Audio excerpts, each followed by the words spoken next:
As academics, we know our fields of expertise, the seminal works, and what it takes to publish at the frontier of new knowledge. In our teaching, we break down the masses of facts into manageable chunks. We divide it into years, semesters, weeks, also into lectures, practicals, and tutorials, luring our students into our worlds, our way of seeing reality. However, not all the students in our classes plan to follow our learning paths. For them, our package units of knowledge may lead to different qualifications. The units of knowledge, or modules, may form part of different programs leading to different qualifications and career paths, and also different ways of thinking, feeling, and knowing.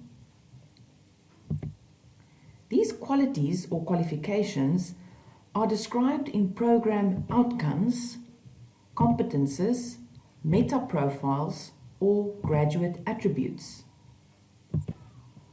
So, when we design a new module, we have to be clear about what knowledge we transfer, the skills we develop, as well as the values and attitudes we instill.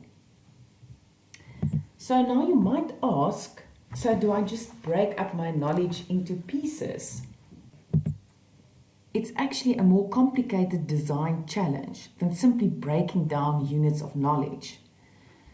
Apart from focusing on the packaging or sequencing or interplay of knowledge, we also have to take the bigger program design, the different students, and the processes of learning into account when thinking about what we teach, who we teach, how they learn, and when we assess.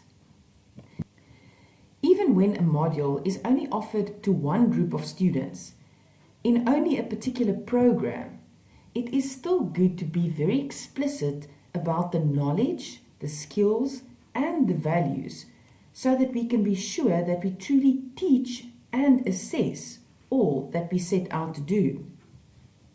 We all have an idea of what universities are for, but unless we design our modules and programs well, we won't produce graduates who can actually make a positive contribution in society. Keeping in mind that module outcomes collectively develop the graduate attributes, try to begin at the end. Ask yourself, at the end of this module, the successful student will be able to, and then describe what the student should know, what they should be able to do, the values, the attitudes. Let's look at the work of John Biggs. He said, when planning a curriculum, we first have to be clear about what we want the students to learn, then teach and assess accordingly, according to an aligned system of instruction.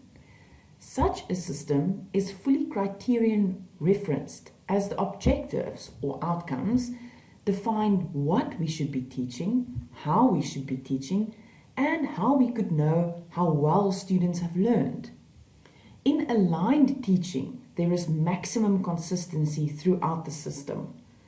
All the components in the system address the same agenda and support each other.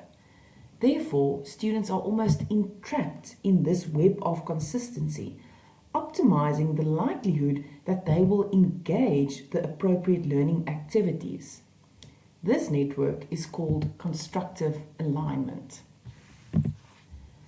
So at this point you might be asking, why do I need to know all of this? Perhaps the story of Alice in Wonderland might shed some light on this. I don't know if you know the movie, but think about the conversation that Alice had with the cat. She asked, "Would you please tell me which way I have to go from here?" And the cat answered, "That depends a good deal on where you want to get to."